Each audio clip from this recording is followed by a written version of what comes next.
I met him a couple years ago at an event where he was talking about. He actually came to America to discuss with people and to raise awareness about the coming Civil War. We're going to get into more of the details, but he was on the program a couple years ago, and we're going to delve into this pretty horrific situation that they're dealing with. There's a documentary that was just released on RT called Reaping Divine Justice. And so I saw it in its entirety and took down some of the notes here, some of the questions that I have for him. We're going to be calling him in about 8 minutes to join the conversation. And this is just kind of if you are paying attention, there is instability going on across the board. Instability in numbers of countries. Just you don't see it because if you live in the bubble that is the Western media, you have no idea what's going on. They determine what you know and what your worldview is, and you just sit back and accept what it is. You either participate in it and try to understand things. If you get involved in politics in any way, shape, or form, you have you think that you're on the left or you think that you're on the right, depending on your socioeconomic status. And then once you choose of your own free will, then you get drawn into this shit show that we see on a daily basis. Now, I did not vote in the last election. I know that these things are largely just absolutely worthless. There's just nothing to it. All these events are predetermined, and there's a game plan being rolled out, and it's the movie that is played every day. And you're not part of the big team. You're a livestock, and we've discussed that any number of times on the program with a number of people that understand what we are and how the process starts from birth to death, and the bastardization of creation that takes place every day, that took place long before I was born and continues today. And we see more and more of this degenerative destruction that it's horrifying. It's horrifying. And what we're going to see here is when we talk with Simon, he's going to paint his picture of what he's been dealing with. He has an organization called Sightlanders, and what they're doing is they're trying to pull together resources and a plan for and I'm going to try to find out what the number is, because right now there's probably about 28 in South Africa. There's probably about 28 million people total, and then only about 4 to 5 million of the population is white South Africaners. And there have been farming murders. People, again, it's right. It's on YouTube if you want to take a look at it. Simon will be in it.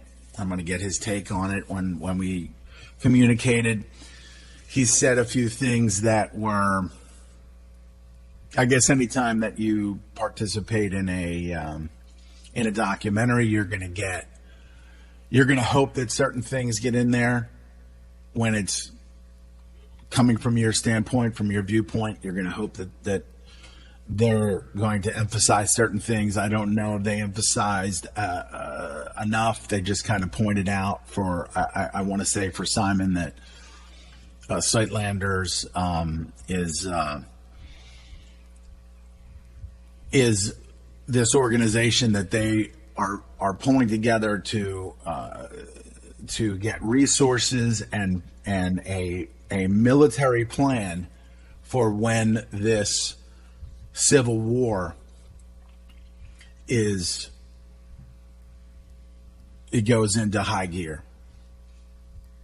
And of course it ultimately it came down to one of the dominoes to fall was that in their government over there, they decided that white South Africaners were going to have their land taken without compensation. So just imagine the government deciding, and the U.S. government has done that in different ways, that they're just going to take your house, or say, the eminent domain comes into play, but then they pay you for it. They give you money for it. Well, what is being proposed in South Africa is you are not going to get compensation. It's just going to be taken. You're not going to get compensation. And so let's see if we can get Simon in line here. All right. And again, Simon has been on here a couple of times. I want to say the September of 2017, maybe. And then kind of got an update maybe about a year ago, prior to UCY going off of the live platform, now being only uploaded podcast, but still a great platform. Support it. And let's see, I've just reached out to him. And number of different things going on aside from that. So we're probably going to speak to him for about an hour or so, depending on what his time frame is. And then after that, we'll do some updates, and we'll try to get current with other things, maybe a little bit of comedy, maybe a little bit of comedic things to make you laugh about what's going on in the world, if you can.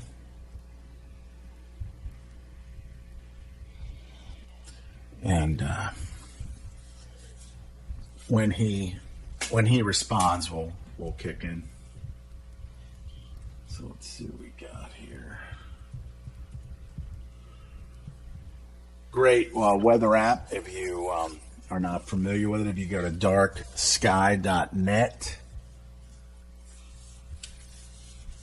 darksky, DARKSKY.net, you can get You can get weather updates. It's pretty comprehensive. If you go to Weather Channel, you get inundated with just absolute. You go to weather.com, you get inundated with just ad after ad. It's just shameful. It's really a shameful society. But darksky.net, you can get your information there for your area, and hopefully it's pretty accurate. I've found it to be. So we'll see what's up. It's 11 now. Let me see if I can just kind of call him in.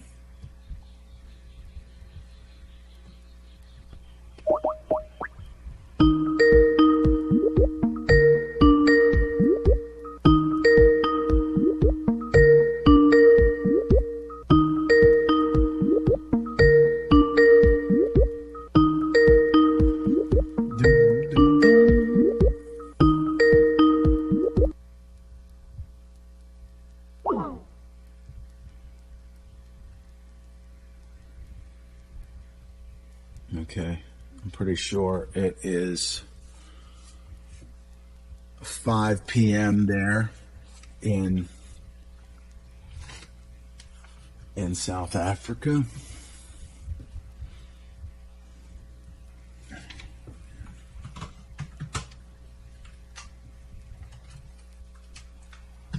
Let's see here, that's not working.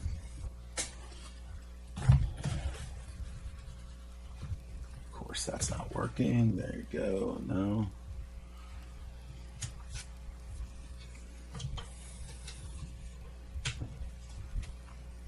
All right. Yeah. I guess the mouse is dead on this for some reason. I'm not sure. It's been a while since they were changed. Nope.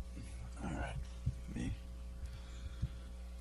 All right, so Cold Reality Radio here on UCY. We're going to be talking to Simon Roche about the coming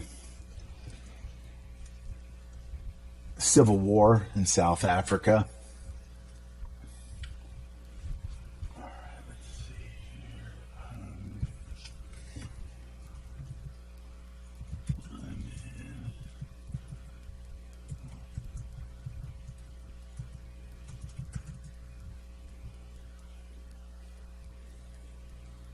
here. It certainly is. It certainly is 5. It's about 5:03 there now. So let's see here. Let's go over to.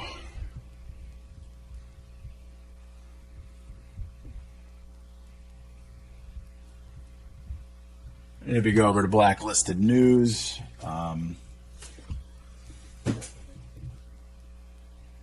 Assange too sick to appear at his own extradition hearing. They're playing games like they've played with him over the last number of years. 6-7 years cooped up in the Ecuador facility over there in the UK. And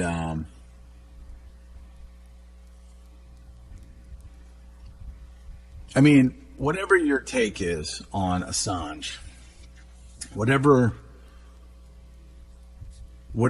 your thoughts are, if you look, and if you were to ask any politician on the left or the right, okay, and I would imagine that the liberals out there would look at what Assange exposed and said, this is a good thing.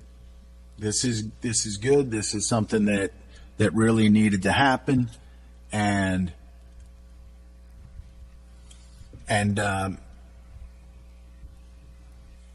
he should be treated fairly. He should be treated well. But I would guarantee you that the percentage of Democrats and Republicans would probably say the same thing. They would probably either punt or do any number of different things to skirt the fact here is that he is being treated like a criminal for telling the truth. Okay, so I challenge you to go out there and try to find out what's going on with your so-called servant that you elected or didn't elect, and try to find out what their stance is on Assange and what's happened to him over the last 2 or 3 weeks, 7 years even, but most recently, his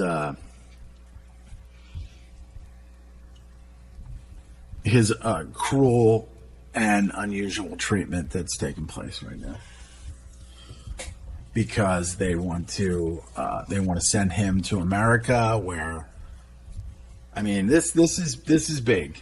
This is big. Of course, Chelsea Manning, weird scenario there.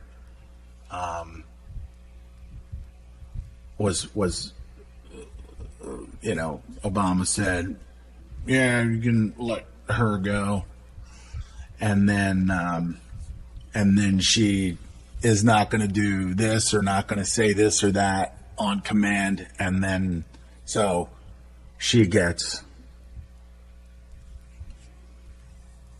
abused once again. And so largely, I always want to make a point of saying here is that this could all be an absolute ruse. It could all be very deceptive. The Snowdens, the Chelsea Mannings. It's like, you would think it's like, okay, doing the right thing is what we hope everyone does. We hope people are going to do the right thing, that people are going to follow the right path. Now, if you're Chelsea Manning, who was once Bradley Manning, and then you decide that you're going to expose very, very bad people, aren't you going through enough with your own identity, your own id situation? Like, why would you?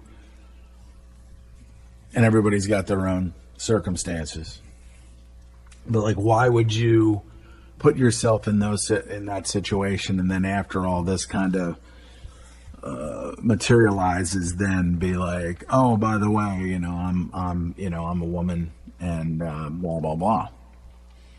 It's quite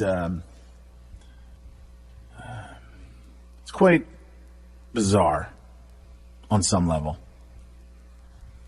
but I want to believe that people are doing the right thing, so I praise that level of exposure, putting yourself in the line of fire.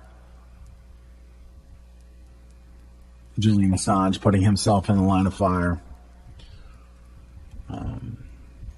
Edward Snowden. And then you think, like, why didn't Assange go to Russia? He would be safe at this point, which is, ultimately going to be used in any number of different scenarios, saying that, Russia's harboring this, harboring that, criminal, traitor to the U.S., the United States corporation. Let's see here. Anyway, he'll reach out unless something has happened, and he'll let me know. Any number of different things can happen when you consider the level of the level of issues that are going on over there. Let me see if I can pull this up here.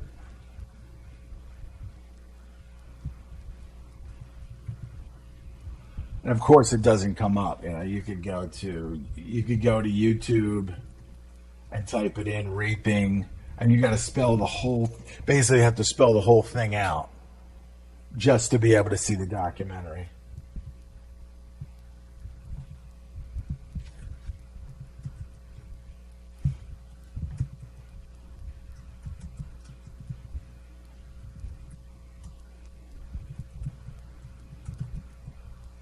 And of course, it's because it's a RT documentary.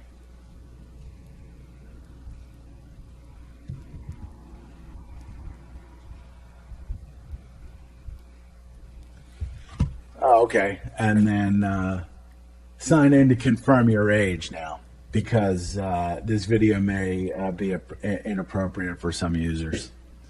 There he is. Simon. Hi, Andrew. I'm very sorry about this. No worries whatsoever, okay? Not a problem. Thanks, Andrew. I had a delay with one of my servants, and I've just, I've got kind of stuck with him on the top of the mountain, and I've just come down now. No worries at all. Okay, so as I said, and I just kind of started recording the program probably about 15 minutes ago, just in preparation. Now, Simon, you were on with me probably, I want to say, about 2 years ago after we met on location in Pennsylvania, where it was brought to my mind that you are from South Africa, and that there is a civil war that is it's boiling. There's a pot. It's boiling. It's slowly. It's not boiling. It's heating up. It's heating up, and bad things have been projected to happen, and that's why you were in America to try to bring about awareness about what has happened and what's happening now, and what is fully believed to happen in the future in South Africa. Yes. And so Sightlanders is your organization, and what I've been looking for in the last, and I try to, unlike many Americans, I try to reach out to other news sources to try to find out what's going on in the world. RT being one of these platforms, because I know over the last 10 to 15 years that we've and further back, the fake news that name has been put out there, but fake news has been part of the global consortium of controlled information for years, going back to Walter Cronkite, going back years and years ago. And I'm sure that there have been news people that you've grown up with in South Africa, people that you thought that you could trust, or maybe that you can trust. But fake news has been just an absolute, it's been in effect, but people think that it's just now that all this fake news is coming to light with Donald Trump and so many other different topics. And so I was pleased to see that RT was covering some of the issues that were going on over there. I was also pleased to see that Reaping Divine Justice was a documentary that it took a while for them to address, because they do go around the world, and they address so many different issues that you will never, ever see in America. You will not see it. You won't. Yes. And so I watched the documentary. I saw the preview for it. And then towards the end of the trailer for it, there you are. And I was like, wow, there he is. There's my friend Simon. And when I spoke to you the other day, or when we chatted the other day, you weren't as pleased with the documentary as, I guess there's levels of it's, that I'm sure that you're glad that it has some kind of media coverage, but maybe it didn't cover as many different things as you would have hoped. Well, I think the thing, Andrew, is that, in speaking privately to them, they were very candid, and I've no reason to misbelieve them whatsoever. They were very sincere, humble, modest, earnest people. And their private opinions on what they'd heard and what they'd learnt and the discussions that they've held were a little bit different to how the documentary came out. In other words, I think that at this point in time, RT is the world's leading mainstream source of information as far as accuracy and balance and lack of bias is concerned. But even they produced a documentary where one couldn't help but think, gee, this is not quite a reflection of how you guys seem to think. Now, of course, that could sound naive. There might be, listeners of yours who are saying, well, that's what journalists do. Yes, that is what journalists do, and I know that better than anybody, having been now in just over 200 interviews. However, I think that they were amongst the most sincere, honest, genuine people I've met in my life. Very modest, very humble people.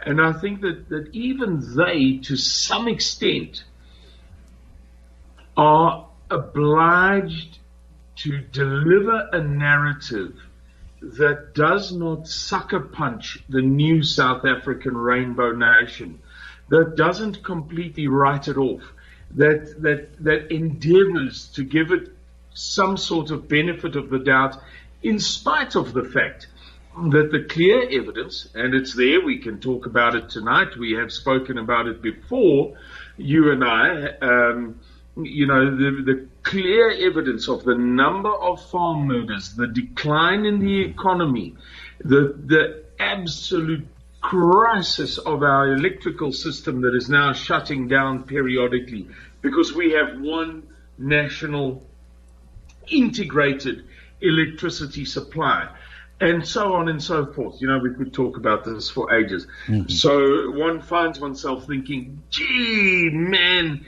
if only you guys had really been dead honest about this thing, it would have been terrific. But hopefully with time we will get there. I'll make one last comment. I beg your pardon, Andrew, but I was recently in the USA again, and I met some people in Washington, D.C., and I discussed with them the possibility of intervention, when this civil war breaks out, which, by the way, they believe is bound to happen.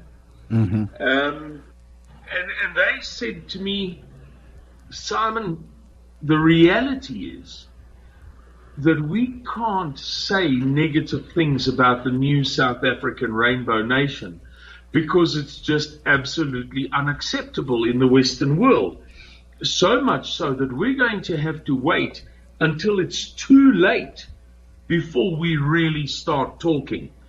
Otherwise, we will lose massive credibility in the eyes of the American voting public because they have been brainwashed by the mainstream media to believe that South Africa is a utopia. And if that doesn't say it all, Andrew, then I don't know what says it. In powerful, influential people are saying to you, we've got to keep our mouths shut because it's not politically acceptable to criticize the utopia of Nelson Mandela. Wow. And to make a comment on that, I mean, it was the documentary was one of the most, inside look at South Africa that, that I've seen in a while. I know that Vice did a documentary, and they're kind of, spooky on some level, but they did a documentary about drug problems in South Africa with some particular type of new drug or something like that is kind of decimating that area, which is which is not helping the mindset of the people that are now the numbers that they gave about the population of South Africa, 27 to 28 million in total. No, it's about 56, 57, 58 million. Okay. Nobody's dead certain, Andrew, because we are now living in an environment in which, unfortunately, specialist skills are weak. And every time that a census is done in South Africa,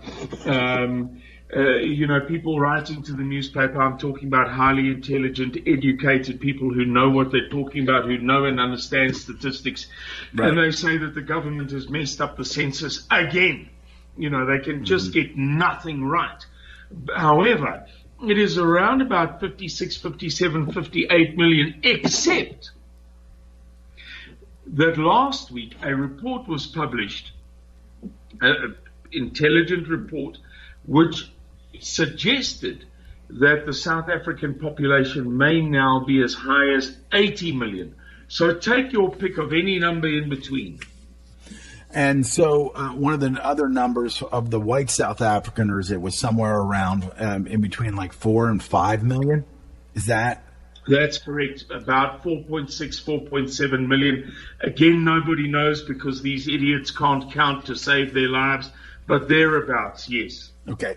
I noticed that there was this thing called the plasmord, which is basically I don't know if it's correct me if I'm wrong. It's an area of land there with the white crucifixes that represent how many white farmers have been murdered. Their bodies aren't there, but it's an area that represents, or are the bodies there Plaasmoorde means farm murders. There is indeed, as you correctly state, an area in South Africa, in the north, where a farmer has devoted a large tract of his land to the erection of crosses devoted to each and every farmer who gets murdered. And at the top of it, he's erected this giant sign, like the Hollywood sign. Right. Not on that scale, but similar idea. At the top of the hill, it says Plaasmoorde, and then there's a cross beneath for each murdered farmer. And how many crosses are there at this time?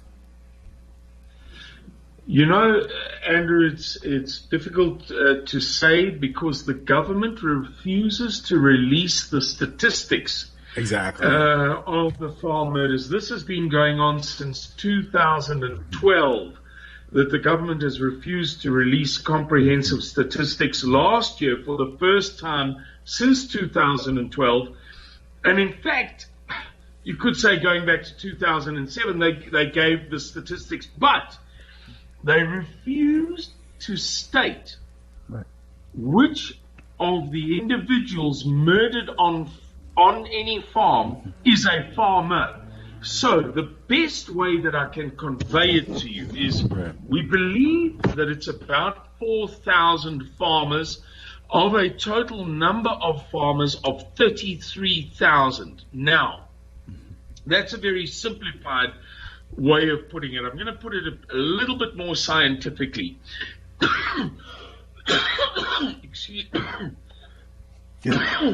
Excuse me. No I beg worries. your pardon. No worries. The rate of intentional homicide in Europe is about 1 per 100,000. That's the rate of murder. The rate of murder in the USA is about 4.88. The rate of murder in South Africa is about 36. It's 35.77. Let's call it 36 per 100,000. Now, clearly, that means that we're in a state of murderous mania here. You know, if we're dying at a rate of 36 per 100,000 and the rate of murder in the USA is only 4.88, well, that says it all. Mm-hmm. You know, it's a 700% higher rate of murder. But the rate of murder of farmers in South Africa, if you take the statistics that the government is willing to divulge and you work out the minimum possible number, there is a way to work out the minimum possible number, then you are looking at a rate of 169 per 100,000. So we're not sure of the absolute number because the government refuses to tell us, but we do know that it is at a rate per 100,000 that is unheard of in the world. That rate, that minimum rate of 169 per 100,000 is higher than the rate of mortality. This was recently covered by BBC. Mm-hmm. Is higher than the rate of mortality in Syria, Afghanistan, Iraq, or Somalia. There was also yeah. Our farmers are dying at a greater rate than the Mujahideen and the American soldiers and so on. All of the people participating in these wars. Our farmers are being murdered at a rate that is higher than the rate of mortality in war zones. And this is why we get so worked up about this thing, why we get so hot under the collar about it, why we are begging the world to take notice, why we are so keen to do these interviews with people like yourself. Mm-hmm. This is not fake news. This is not something that we're sucking out of our thumb. This is not a story that suits us, that is convenient to us. This is mathematics. It's absolute mathematics. And in the USA particularly, because the Americans have been so incredibly good to us, I've had the opportunity of delivering speeches at conferences, and I've been able to go through these numbers one by one to do all the calculations so that audience sitting in front of me, and I provide the sources. On some occasions, I bring with me from South Africa the newspapers and the police reports, and I hold them up as I'm speaking.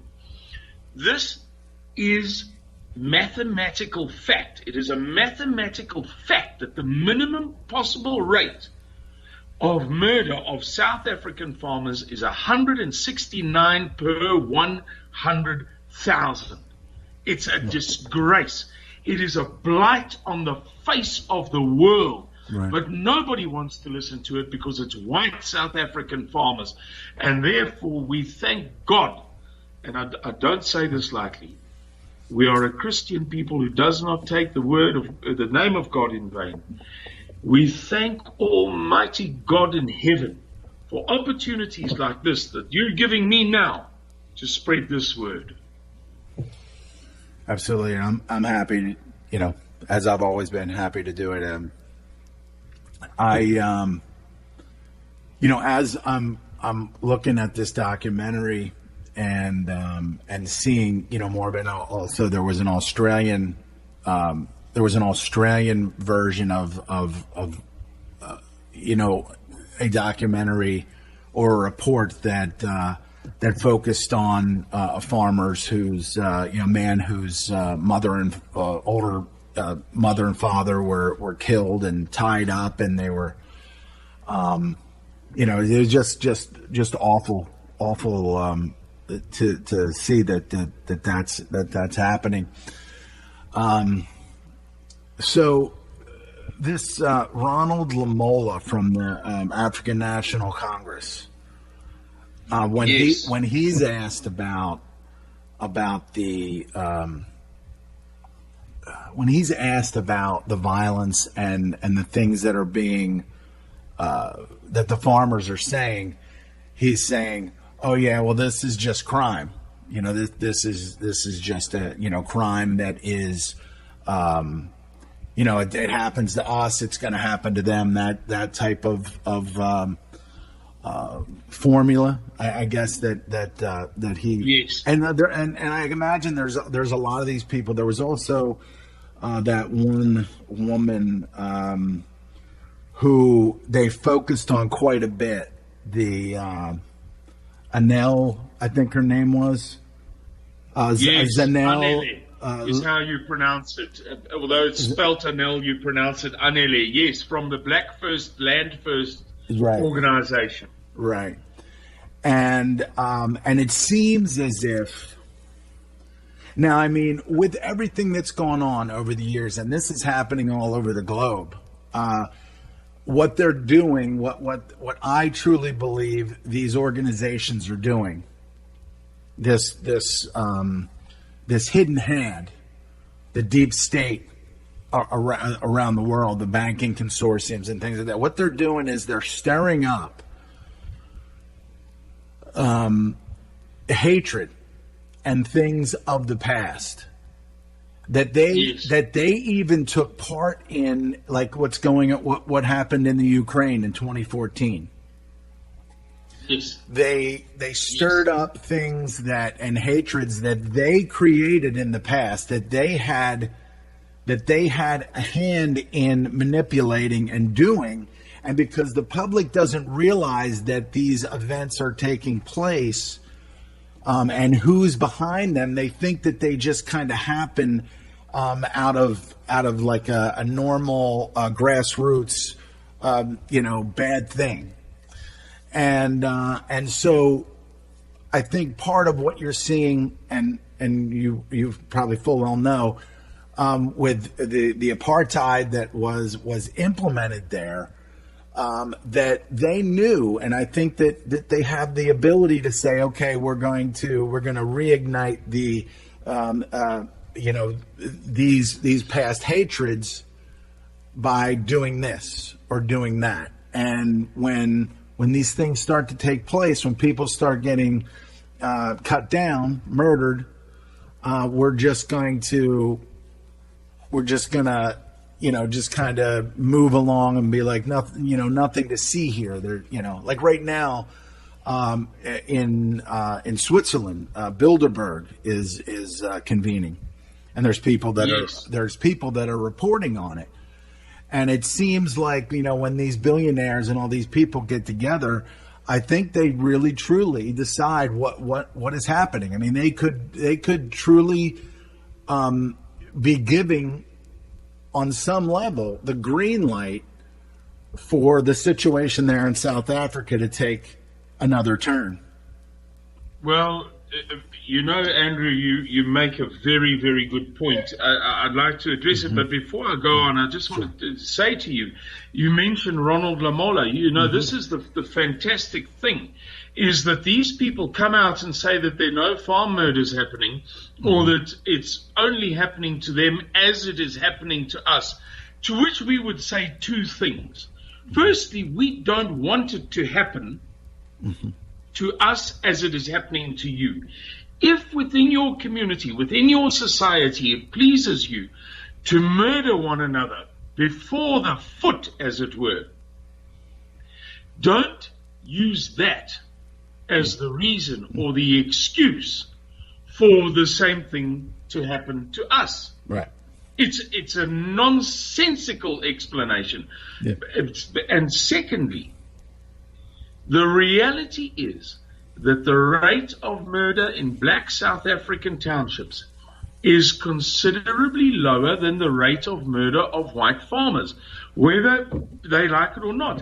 Not because we say so, but because we take their figures, which they refuse to give in detail, and we work out the minimum possible number, the most cautious, conservative number, and it is indisputable. It's arithmetic, Andrew. It's arithmetic. Whether people like it or not, whether the globalists like it or not, whether the liberals like it or not, whether the forces of revolution like it or not, we are using their statistics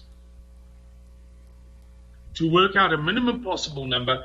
As I said to you, 169 per 100,000 versus a national average murder rate in South Africa of 35.77. It's indisputable. This is not up for dispute. But, you know, just to get to your other point, what they do, Andrew, is they cause an argument between you and me. They go to you and they tell you that I said something about you. Then they come to me and tell me that that you said something about me. These people manufacture these crises, as you correctly state, such as happened in the Ukraine, and then they come forward with a sort of a solution, saying, "Well, gee, isn't it just too bad that everybody is killing one another? Now we'll have to intervene." They did this. They did it in Iraq.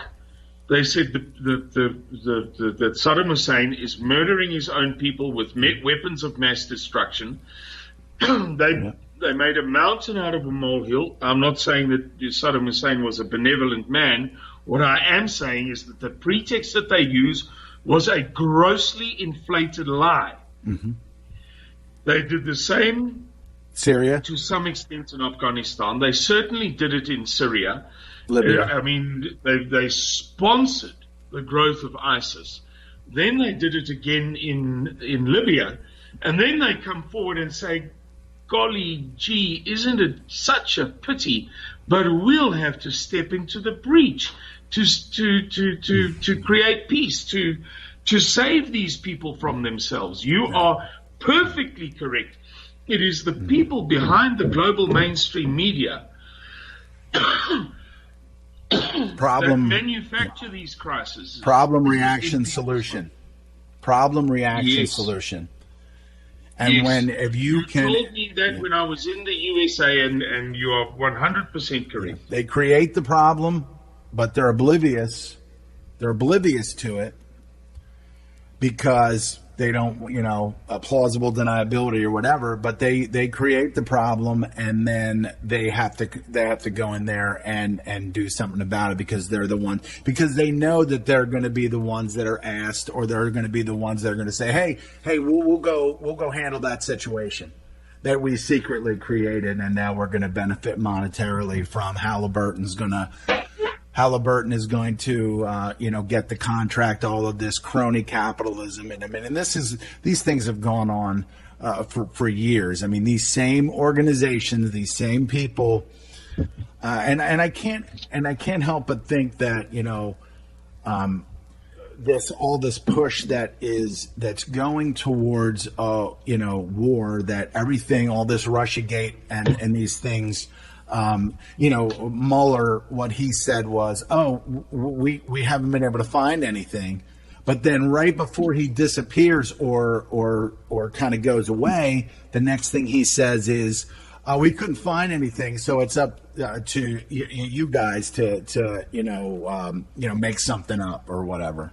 So now, we're divided. And what you're saying, what your description was, when you said they say that you said something about me and then I said something about you, it's just typical divide and conquer.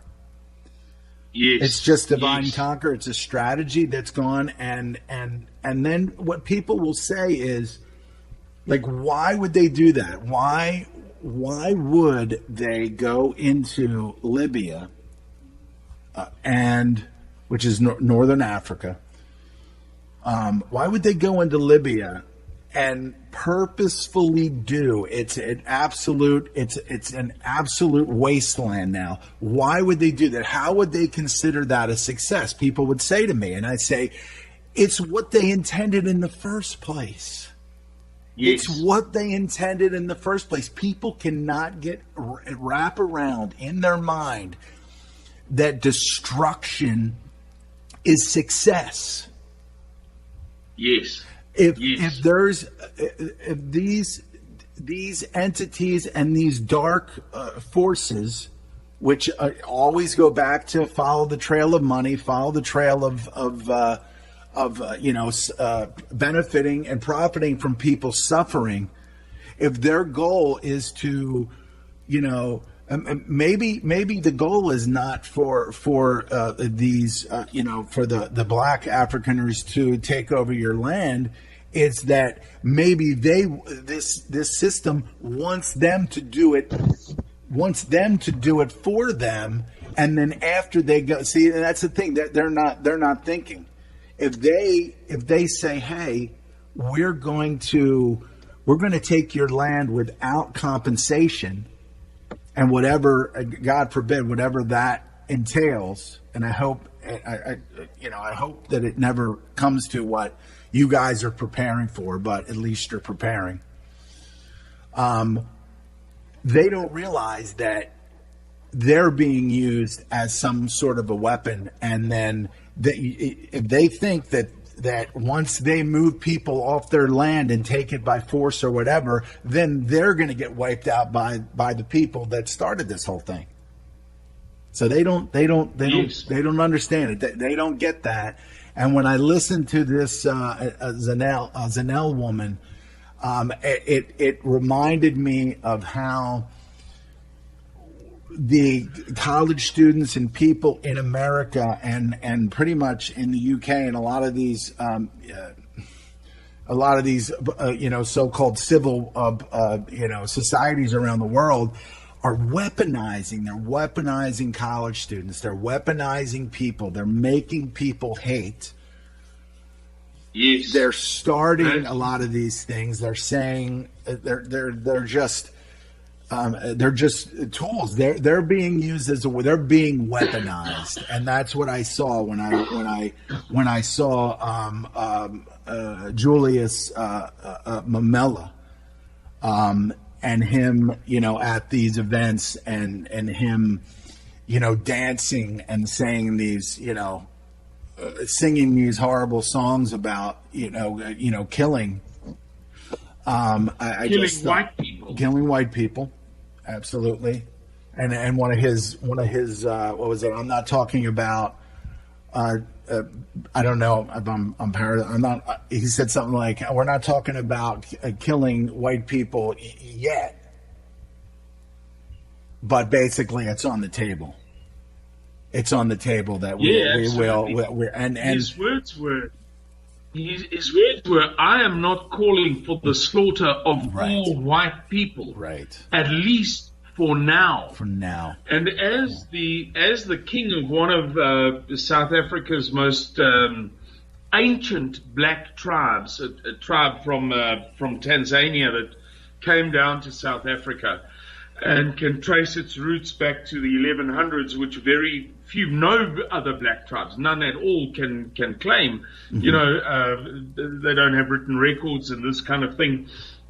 And this king said to me, "Simon, in our idiom, according to the way black people speak, in terms of the idiom of our language, that means only one thing. It means you must prepare to kill white people."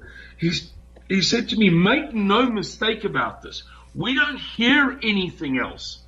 There are no two options in what he said. Mm-hmm. We don't have a choice. We don't have to make a choice in our minds between two possibilities of meaning.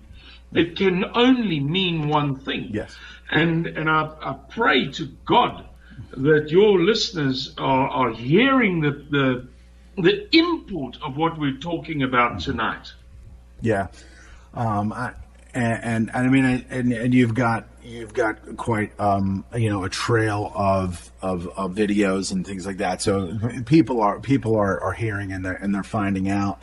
Now this Mamela, in the documentary, it sounded like he was ejected from politics, or like he got a little bit too radical, and then is that my understanding of? Well, he was thrown out of the African National Congress, the ruling party, the party of Nelson Mandela fame, the ANC, and he promptly started his own party, a Marxist party called the Economic Freedom Fighters.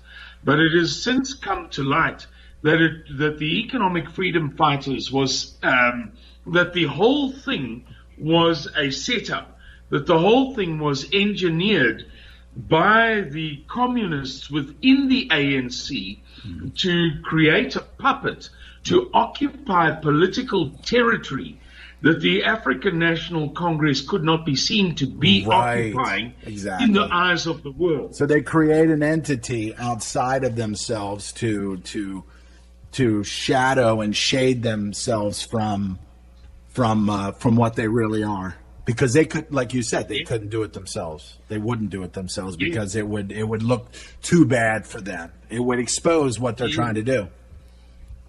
Yeah, absolutely. Absolutely. You know, the African National Congress is the darling of the world.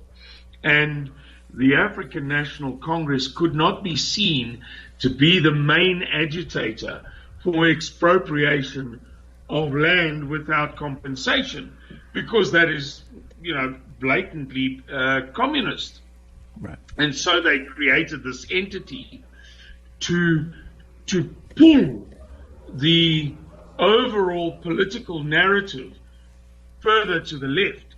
And what they've done is basically react to the Economic Freedom Fighters. So as the ruling party, they more or less say, well, it's with deep regret that we do this, but we understand, we hear the clamor of the people for the land.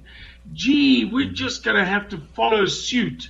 As the ruling party, we're going to have to acknowledge this trend to the left. But the entire thing was engineered. It was orchestrated. It's the machinations of communism. It's cunning. It's shrewd. It's subtle. Plausible deniability. It is lost on the majority of people. Yeah, the plausible deniability of it. Like, oh no, they just kind of appeared. It's the injustice of this, and they have, as I said, they have, as you know, they have their ways of stirring up hatred and inequality. And of course, so the farming that takes place there, the farming, there was an orange grove there that was run by a Russian man.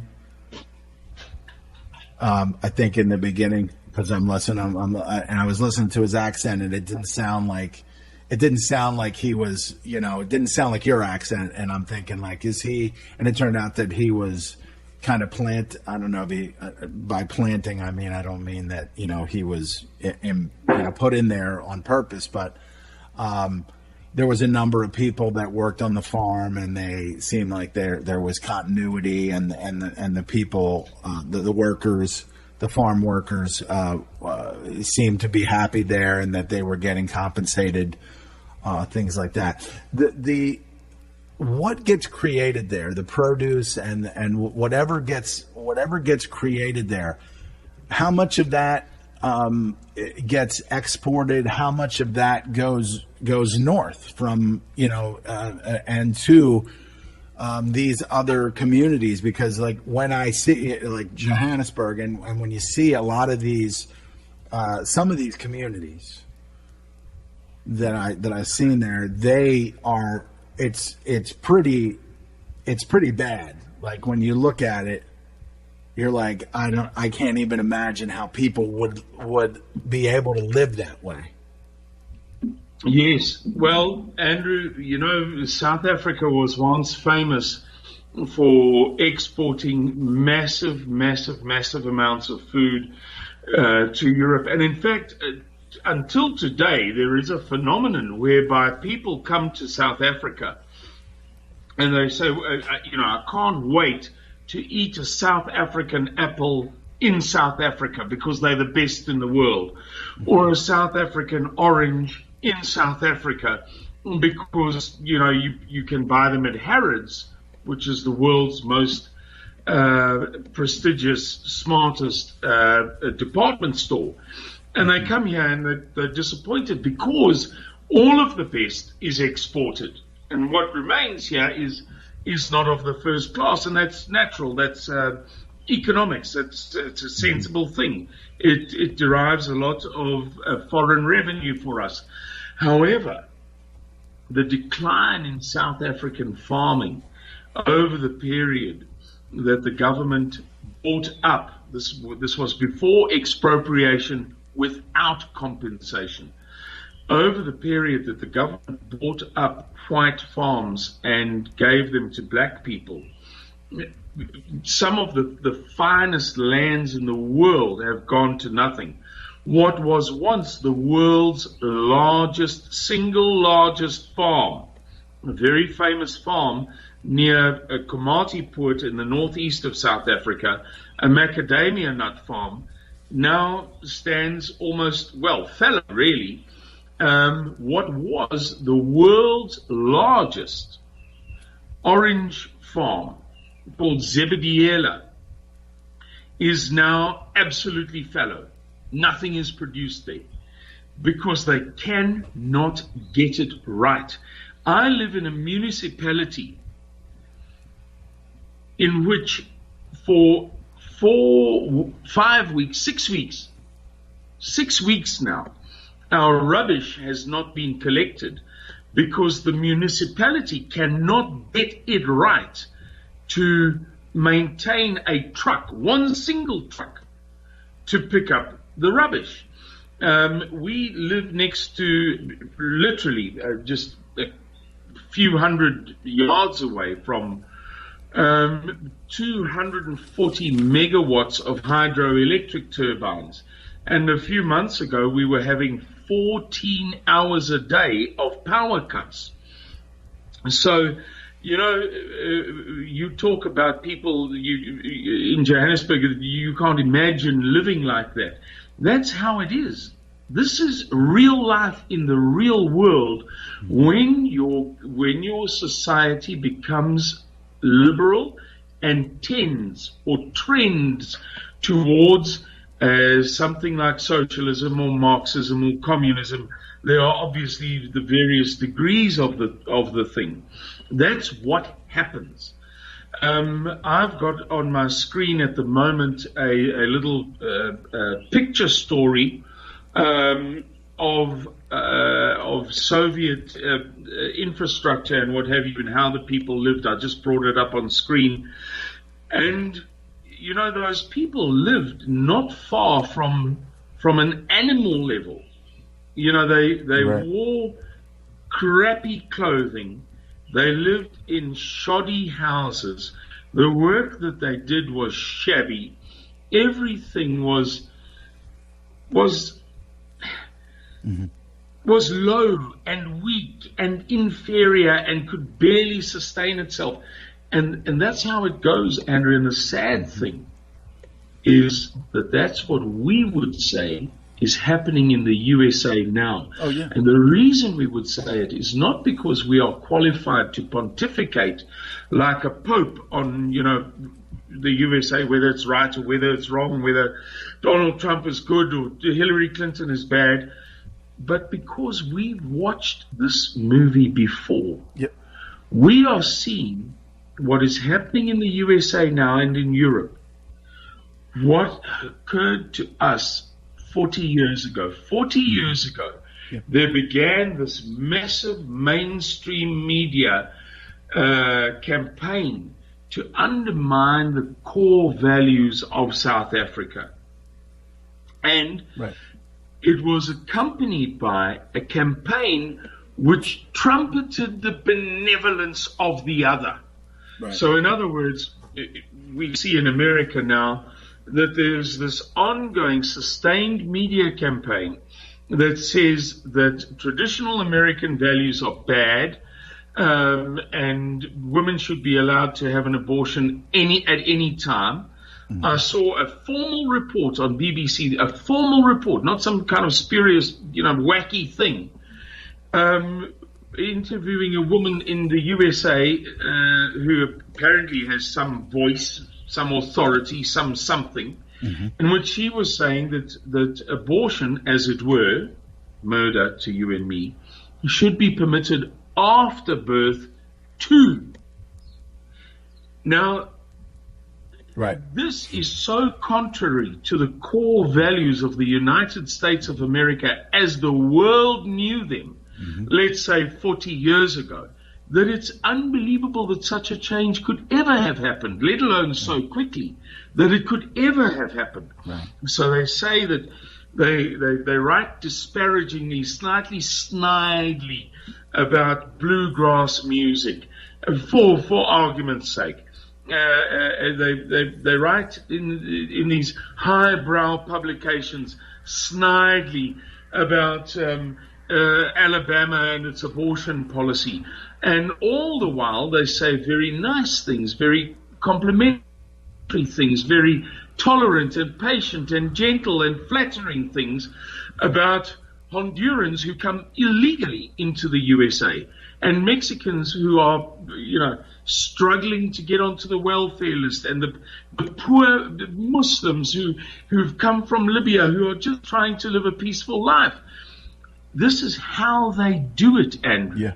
And they are doing it to you as they did it to us. Mm-hmm. Yeah, I mean, going back to what you referred to, Libya, Syria, Afghanistan. They knew before they were going to when they were going to do this, what they were going to do was they were going to create this immigration problem.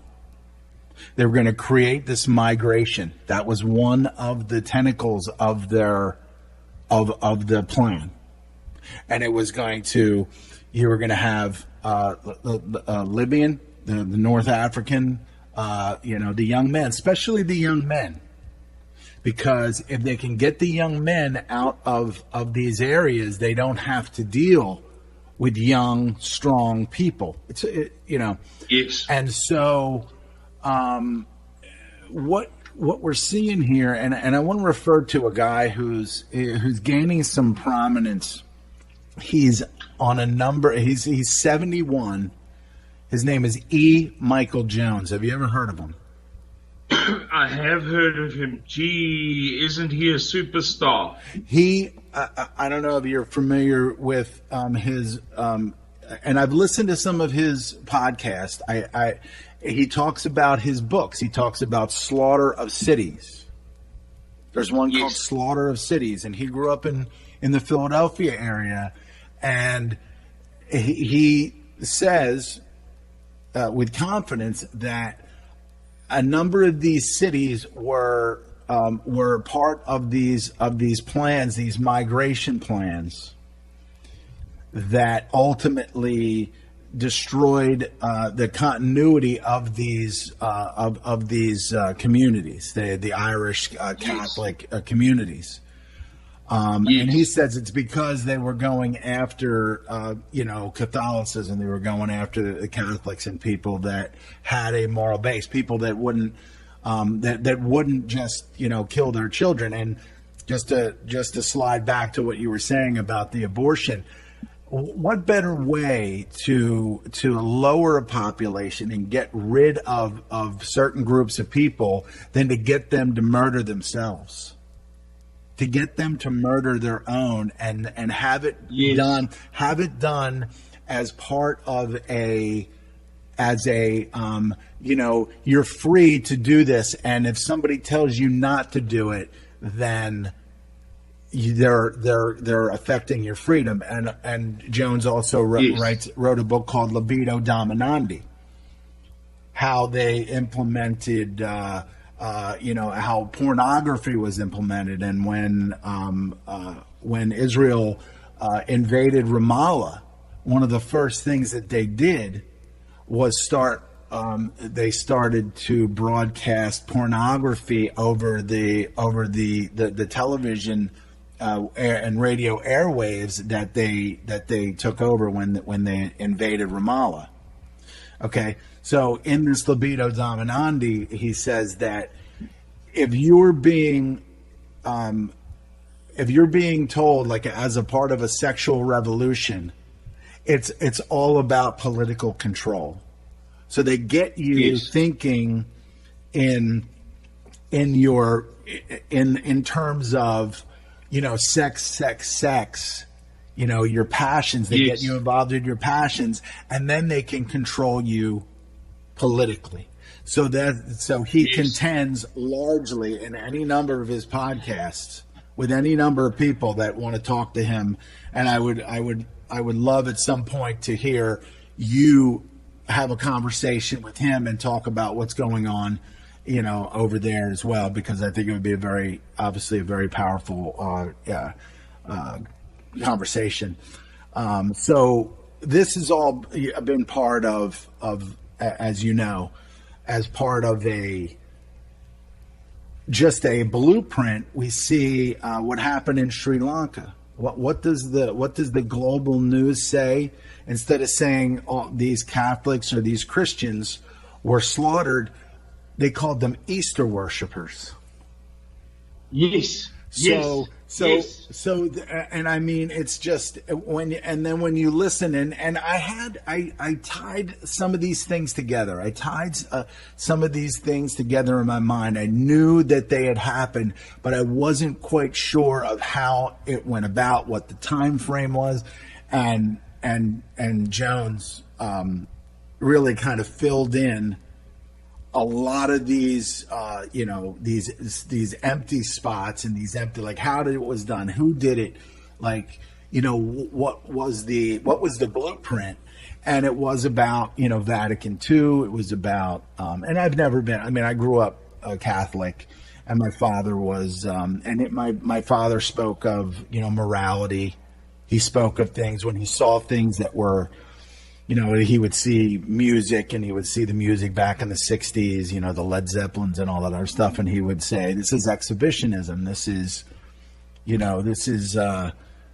like, he knew that there was something to it, and maybe he couldn't even put his finger on it. I'm not saying that, Led Zeppelin is bad, because a lot of, there was a lot of great music that came out of those periods of time. But at the same time, you find out that, Hendrix and Jim Morrison, they had connections to, military. Morrison's father was military. So the destruction, in introducing drugs, LSD, yes. Timothy Leary was CIA. Okay, just the implementation of drugs to these formative minds, not necessarily young, but young people, the liberals that were fighting against Vietnam and all these other stuff. What are they doing? Where are they now? Where are those liberals now with war, just like endless war? They've been turned into something that they at one point they weren't supposed to be, or they didn't want to be. They were turned into something with this societal engineering that they weren't supposed to be, but now they're just like, well, maybe, as the American empire, we just have to, we have to kill. And then they create their events, they create their terror attacks, blame it on someone, and then boom, you get a number of people saying, whatever it takes, whatever we have to do, which includes murdering children, blowing them to bits. Cynthia McKinney, a congresswoman who was, because she told the truth, she wasn't in Congress very long, She went to Libya and saw what was going on there, and she reported back. But when I mentioned her name to even like older people that I worked with, just subtly, just to kind of get a flavor of like what was the thing that I heard from a lot of like older people. Oh, she's a nutcase.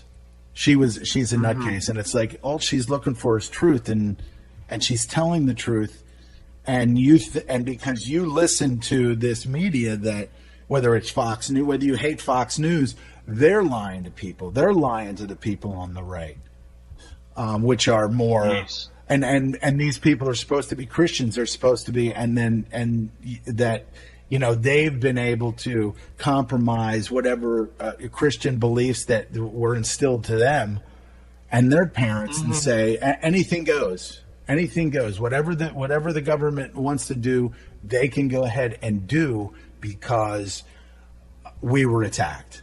But they don't understand that it's the problem, reaction, solution, and those who create the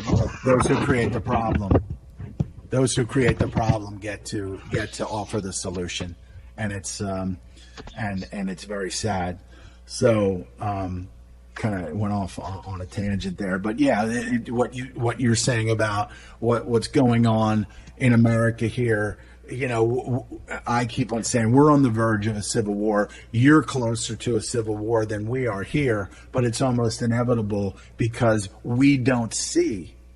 Like people that aren't aware of what's happening. They live inside of this reality that is it's not even real, but it's real to them, so they just go with it. Yeah.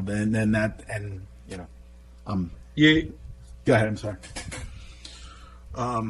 So I just wanted to say another classic example is emerging right now, and you and I can observe this as it unfolds over the next month or so. The Center for Disease Control in the USA has brought to light that there's a sudden measles epidemic. And that more measles cases have been recorded between January the 1st up until yesterday, May the 30th, than has been recorded since 1992. And in fact, this period, January the 1st to May the 30th, obviously is 5 months. And the record that it's beating, the 1992 record, was over the entire 12-month period of 1992. And what we can fairly safely predict is that the people who occupy the moral high ground, the sanctimonious leftists, the do-gooders, are going to come out and say, well, this is because of people like Andrew Shali and other strange folks who don't want to vaccinate their children. And now it's placing us all in danger. Therefore, we're going to have to enact a particularly onerous law that obliges every last parent in the United States, upon pain of jail sentence, to, in fact, vaccinate their children, and there won't be any option not to do so. It's a bit like this thing of gluten intolerance. Right. Andrew, it's nonsense. It has to be nonsense. Think about it. Human beings have been eating bread for 5,000 years. Right. And 2 decades ago, for the first time, we heard about this thing of wheat intolerance and gluten intolerance. What, we evolved overnight? Well, I think what's happened, though, is... There is no such thing, Andrew. It's the damn bread that we're being fed. Right, exactly. It's the genetically modified bread. Exactly what I was just going to say. Wheat. Yeah, it was exactly what I was just going to say. Yeah. The wheat changed.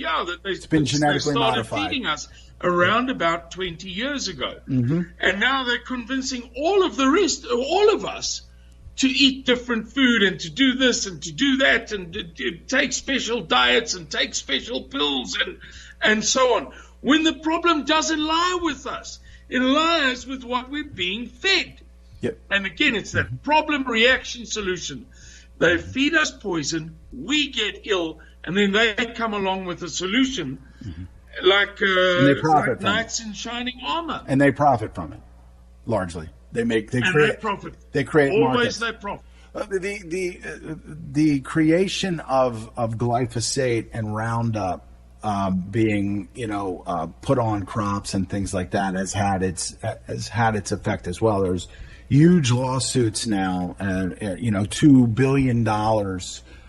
There was a man, a black man, who was a groundskeeper, and it really kind of all started with him, and so he got a large settlement.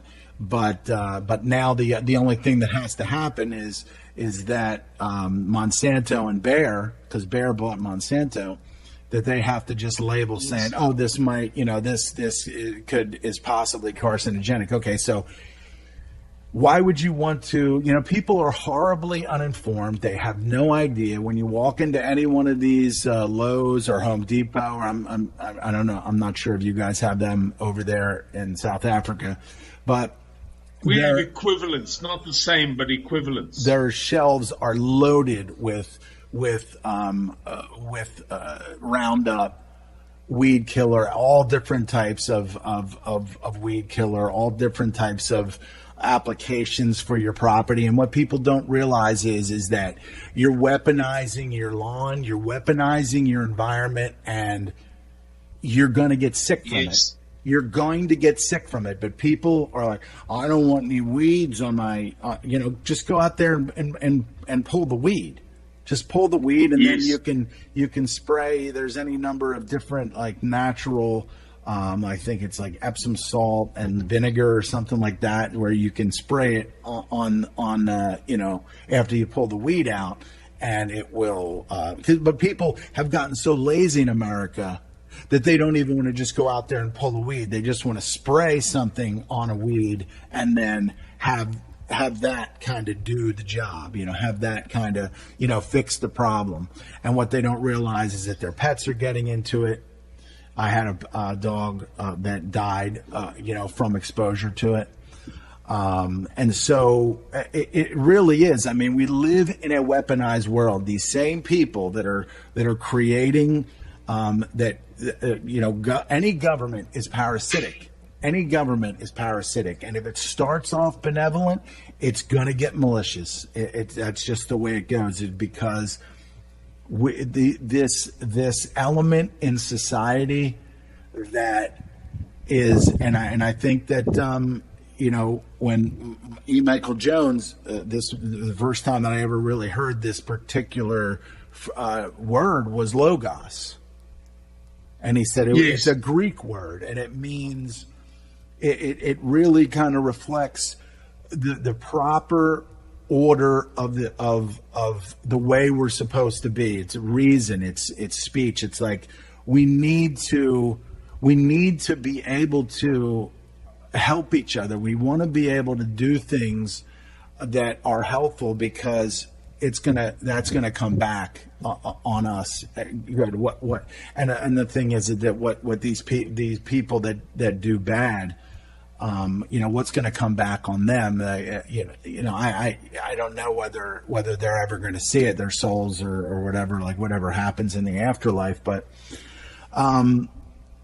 we have been pulled away from that. We've been removed from largely. I mean, you and I kind of understand this thing, so we're closer to what. The people and individuals that can create a world. If it was up to like you and me at this point, and people that I know, we could say, all right, well, this is what we're going to do. This is how we're going to do things, and we're going to do it the right way. And then in turn, what we do, what we put out there in the ether, what we put out there into the universe, into the world, or wherever you are, is gonna come back, and it's gonna be good. It's gonna be life, really, really progressive. Not the progressives that push for things and they have no idea what they're pushing for.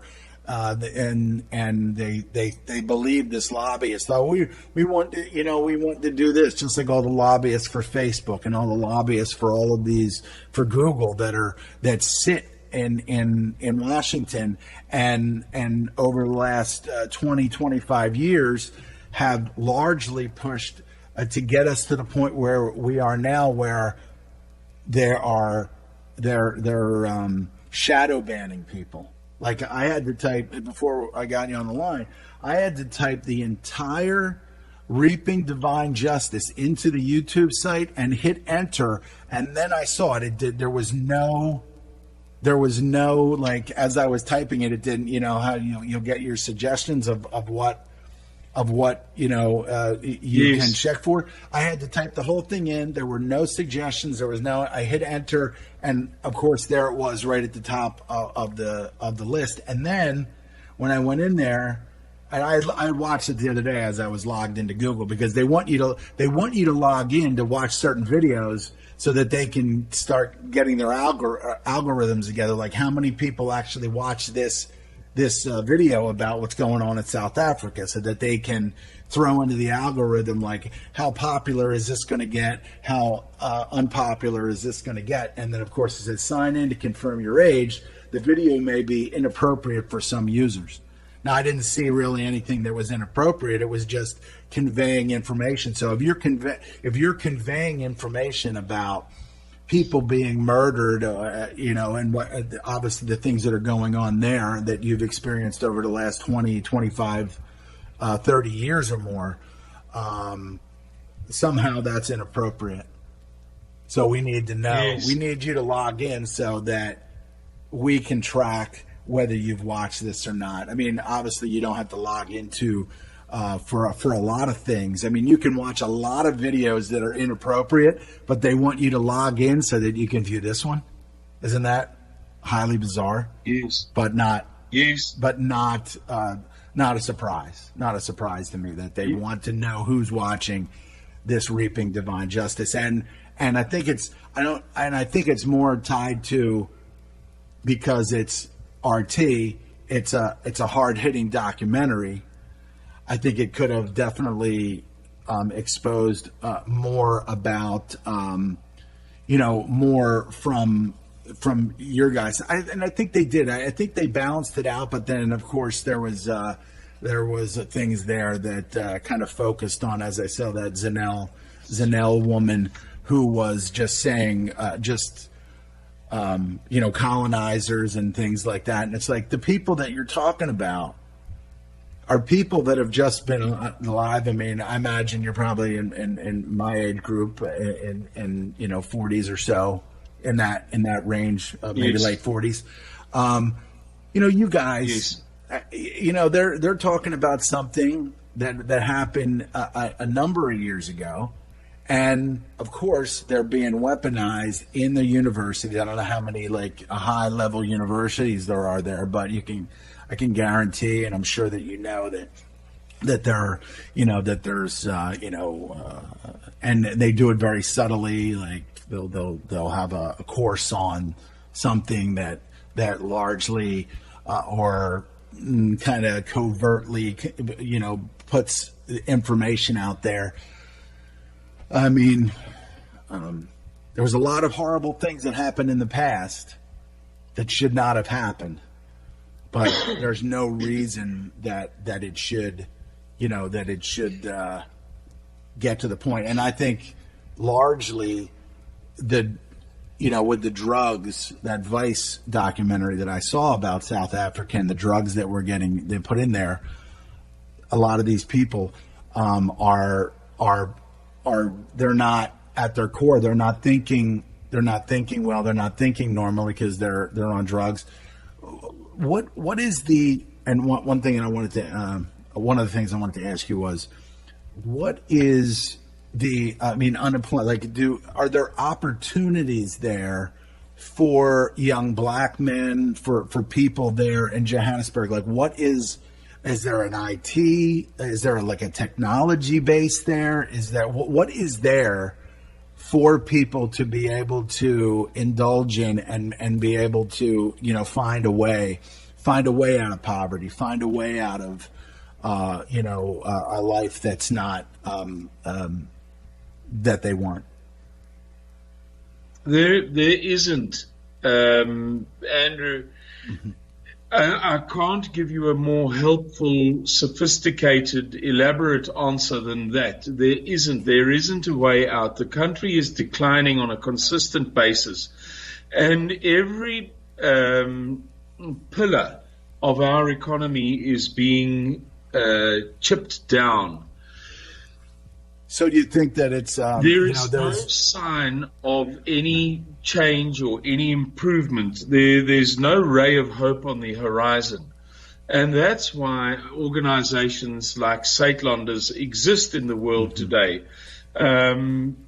We are by far the largest organization of our kind in the world. Right. And needless to say, we're by far the largest organization of our kind in South Africa. Because people are beginning to see the genuine effects of the policies that have been implemented at the behest largely of the academic elite, the international elite, the US government, I'm sorry to say it, 25, 30 years ago, the self-righteous politicians of the Northern Hemisphere, the media and academia. And so people are saying, well, look, we've got to do something about this. What is going to be left of this country for our children?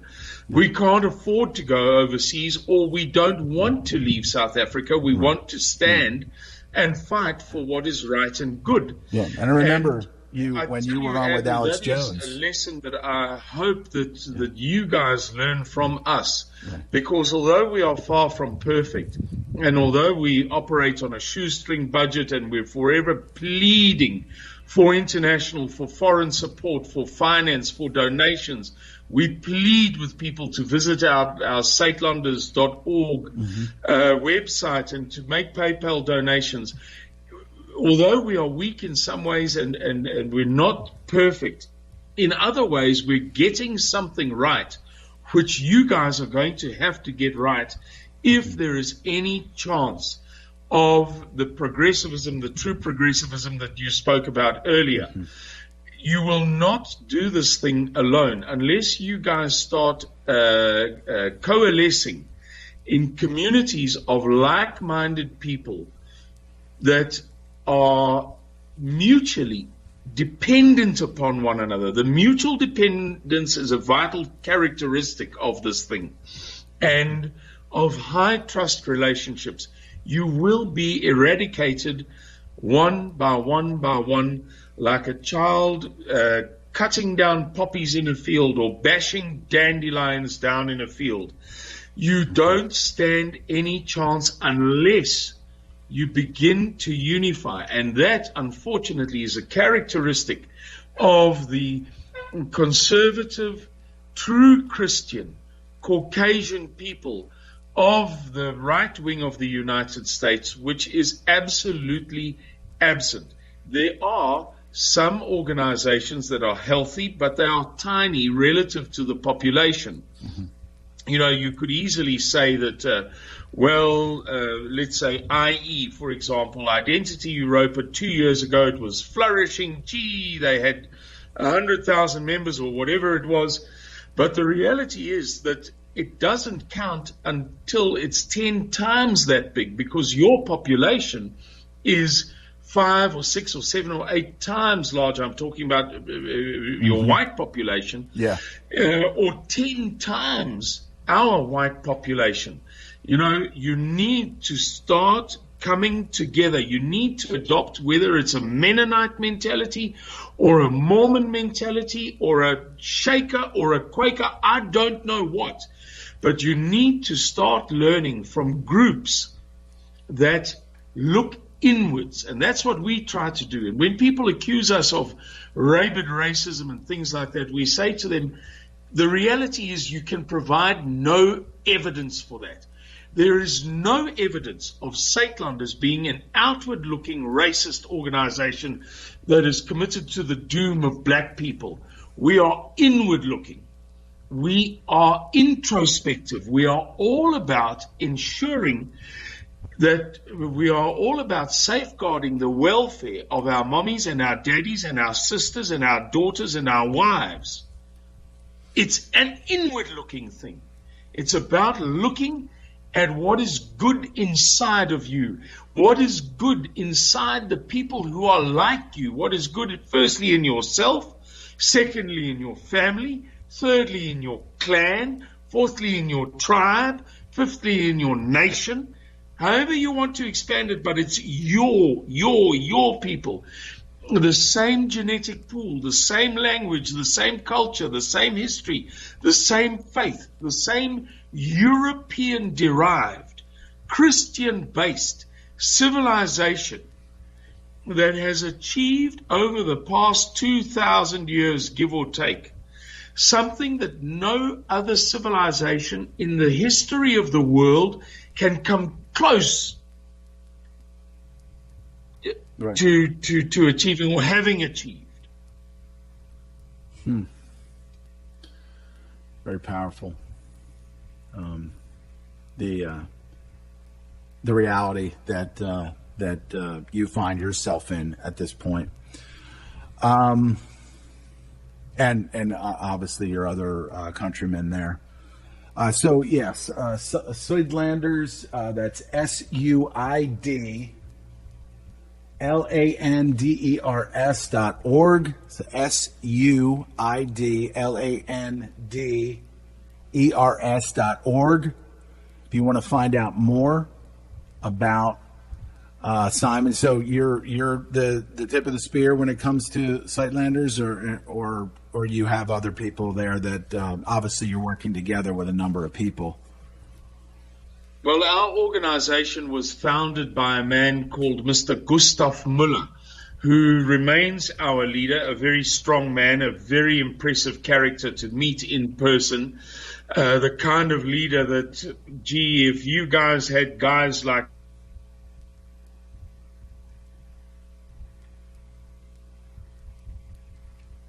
Simon?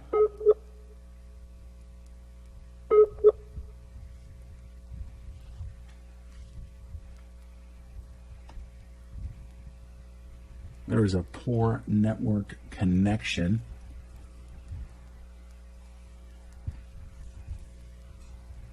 Very interesting. Let me see if I can reconnect to him.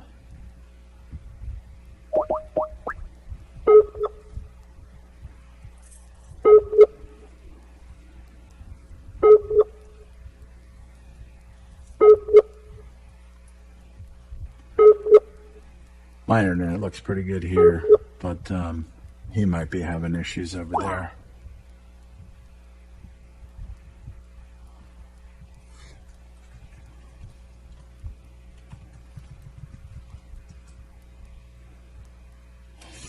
Okay, yeah, very powerful stuff there. Obviously, SUIDLANDERS.org. If you want to find out more about what's going on over there with, if you want to be able to, send some money,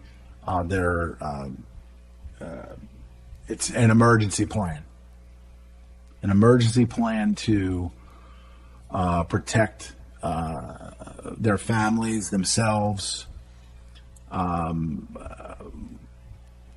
if this should go hot. And so, and he was talking about power issues and things there. Of course, what happens when what do people need? They need power. So let's manipulate them. Let's manipulate them as this thing goes on. So I'm going to see if he may have just completely dropped off. He's not. No, it looks like I'm still seeing him online. I'll try to call again.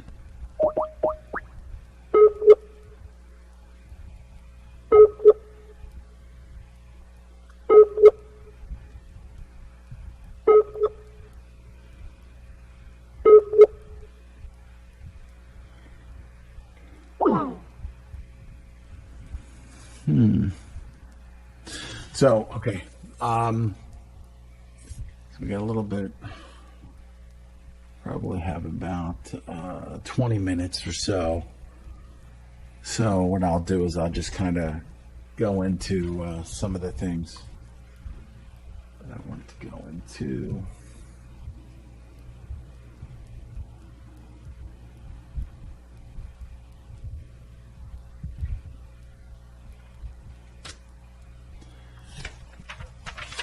The Suedlanders' emergency plan has been put together after many years of research and is written according to civil defense law. It is considered a civil defense when a group is organized to administer a refugee flight situation. By becoming part of the Suedlanders' emergency plan, you become part of a plan that will function legally according to the international civil defense law. We have staff countrywide who are personally prepared and receive training or have received training to be able to manage refugees, logistics, infrastructure, security. This is done by assigning the refugees to these critical functions as they arrive. Our members are preparing to become part of this emergency plan. So they're dead serious about trying to protect themselves, and then hearing in America, it's twisted into one of these, it's about time that, they lost their land or whatever. There is I wanted to ask him another question of I know that there was a statistic of land that had been taken or somehow, I don't want to say it was taken because that hasn't really truly been implemented yet. I want to say that maybe the land was sold to an organization and then it became unfruitful, which is kind of the goal. I want to say that once these organizations come in, this once viable, fruitful farm will be turned into just useless land. People that farm, families, generations of farmers, know exactly what they're doing in terms of how to make a farm click and move and do some of the things that need to be done to become a productive a productive unit. And I think maybe if there was a way that, and I'm sure that Simon and his countrymen over there have done things to reach out to people and say, hey, if you think that you're going to get this land and that you're going to be able to keep the land, no, you're going to be wiped out too. They're using you to attack us, and then when you're done and we're gone, in whatever sense, you are not going to have this land. It's going to be taken. It's going to be used for something else. And trust me, it's going to be easier for the deep state organizations, because once that's done, if they succeed in taking land without compensation to people like Simon and some of the other gentlemen and families that run these farms. Okay, just imagine like a Blackwater or one of these other mercenary groups come in overnight. Whatever land you think you're going to get, you ain't going to get. You're not going to have it for much longer. So I say that to Zanel Lawana. These young people that they're weaponizing over there. All right. So, yeah, I don't know if I'm going to get Simon back in here. It looks like he's online for the...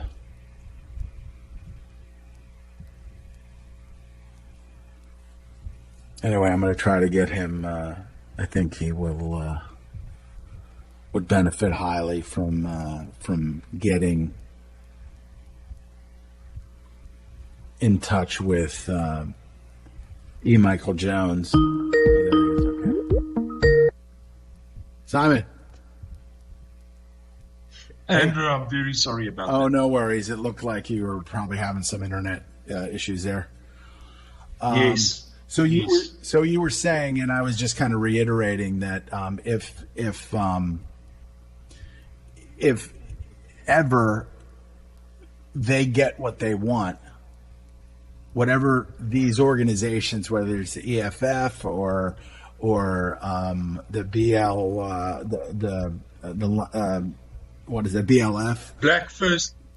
Black Land BLF, First. The full name is Black First Land First, but the acronym is merely BLF.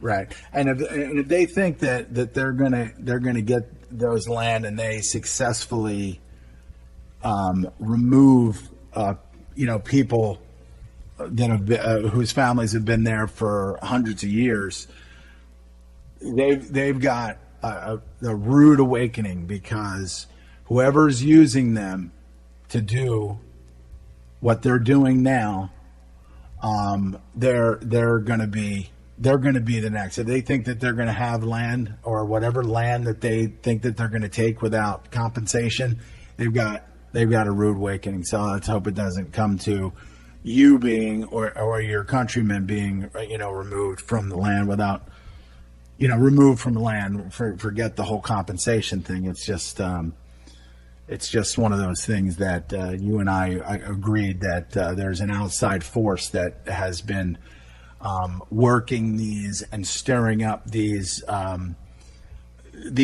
wounds that are reopening these wounds,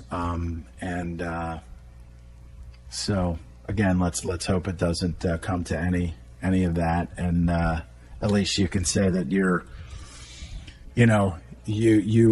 got prepared. So again, people can go to suidlanders.org, and you can look into the program, the Civil Defense Program, and if you want to send some money, if you want to, again, these things are, like Simon said, the U.S. and I'm not sure who you spoke to. If you want to mention who it is that you spoke with, or if it was a group that you spoke with, it's up to you. But I mean, they're saying we can't do anything for you until doomsday, right? Yes. Is that correct? Yes. Okay. Yeah. That's correct. I can't reveal who it was that I met with, Andrew, but they are extremely influential, powerful people, and they said the reality is that South Africa is the darling of the world. We cannot intervene until it is too late. Those were their words. In other words, a lot of blood is going to have to be spilled before we will be able to have adequate pretext adequate pretext to intervene Right. in what is happening in South Africa. Between now and then, it's not going to be politically feasible for us to do so. Well, what I think these individuals, these organizations, these young people, what I think they need to understand is someone else they're being oppressed by someone else. They're probably being oppressed by their own black leaders, because I mean that's what I've seen, throughout time, that a lot of these black leaders are they do whatever they can do to keep black people in a mindset of you're being oppressed, instead of saying no.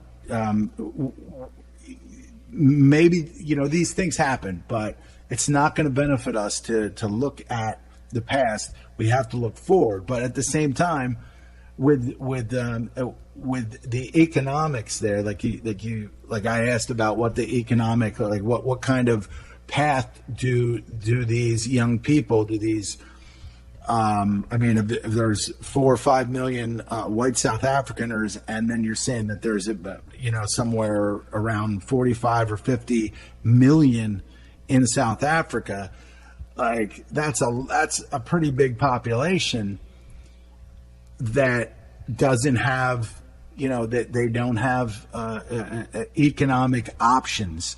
And I think that has probably been built into the scenario there to even more further exacerbate what's going on right now with the divide and conquer. Like, if these young people had opportunities, economic opportunities, there might be, and the same things happen here in the inner cities. The Democrats, they say, "Oh yeah, vote for us," Yet there's still all of these, very, very poor. I mean, Camden, New Jersey is an absolute. It's like Detroit, or somewhere in that range there, that there's not much going on. I wanted to ask you about things that are going on in Africa that are affecting. Is there anything else that's going on in Africa that's affecting South Africa? Like, there's obviously it's a huge continent. Is there anything going on there that could be exacerbating what's going on in the southern end? Or, do you have we've got about I want to say about 7 minutes. Is there something? Are there things going on there that are equally as? Because one thing that I heard late last year, or maybe early this year, was that France was tied to the Rwandan genocide. That there was something there.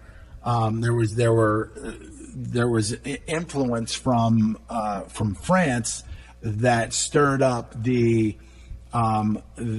hatred of these two tribes, and then it resulted in just an incredible loss of life by one side saying, "Hey, you got to watch out for them. They're going to come and kill you." And then, of course, the same thing was said on the other side, like we spoke about earlier.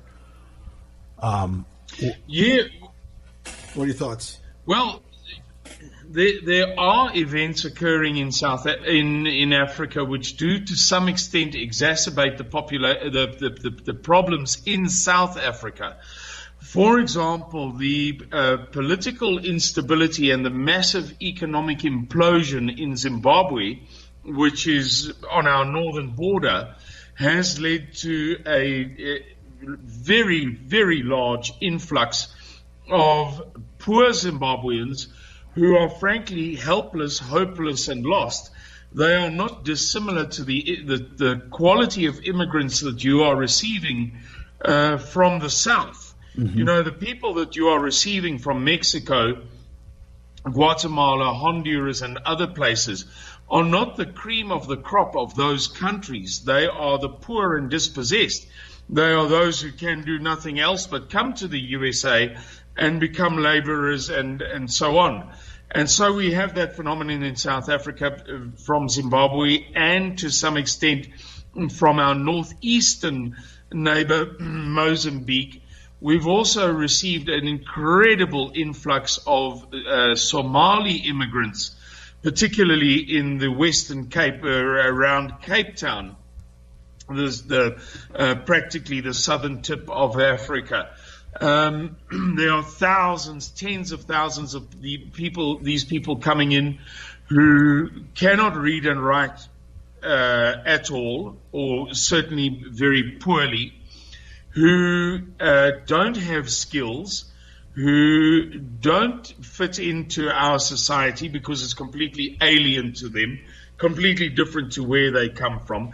And yes, it does exacerbate things. And my final thought on the matter is to go back to the point I was making when we were cut off, for which I apologize again. Right, you're the leader of Andrew, is that, you know, our organization was founded by a man of very great moral strength, and I hope and pray that you in the USA can find on the right wing, I'm not talking about in the center of politics, for better or for worse. I'm not knocking Donald Trump. I'm not flattering him. I'm going neither way with this thing. Sure. All I'm saying is that on the right wing of people who stick to old-fashioned Christian values, that you will find a leader of similar moral strength to our leader, Mr. Gustav Miller. You know, he's not a flashy or flamboyant or charismatic man. He is a solid, dependable, reliable, strong guy, strong moral fiber, backbone like you won't believe. Mm-hmm. And he leads us through thick and thin. We gather around him, not in the spirit of idolizing our leaders. It's not our way, but we find a person who has the strength to lead us in such difficult times when farmers are being murdered left, right, and center, when our economy is absolutely imploding, the electrical system is crumbling before our very eyes. Our people are losing jobs and landing up in these white squatter camps that you will have heard of. And it's difficult. It's difficult for us to keep on an even keel. It's difficult for us not to lose hope. It's difficult for us not to enter a cycle of despair. You guys need to find the same solution. You need to come together to solve these things. Otherwise, the problems, as you spoke about, are there problems in Africa that are exacerbating our conditions? Yeah, it's making more. It's causing more overpopulation down south. Yeah. Economy in Venezuela and Bolivia and Colombia and Guatemala and Honduras and Mexico are not going to go away, and no, they're only going to get worse, and you're going to have to pay the price of that deterioration. That's right. Yeah, I mean, it makes sense. Like, as soon as you started describing what's happening at the northern border of it makes total sense. It's exactly what I expected you to say.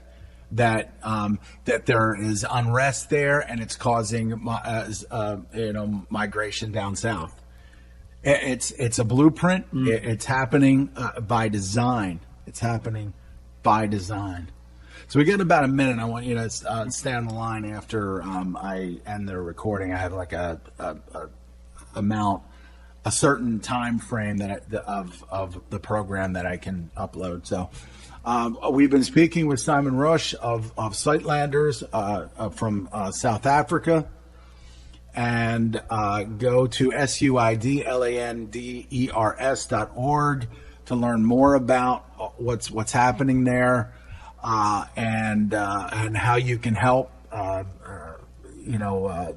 Even a small donation can go to get them what they need to be able to get through these hard times and obviously times that are on their way.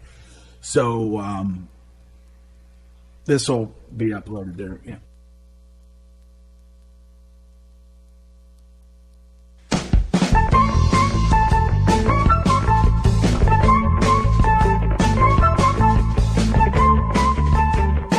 This is Aussie Skateboard, and you're listening to UCY.tv.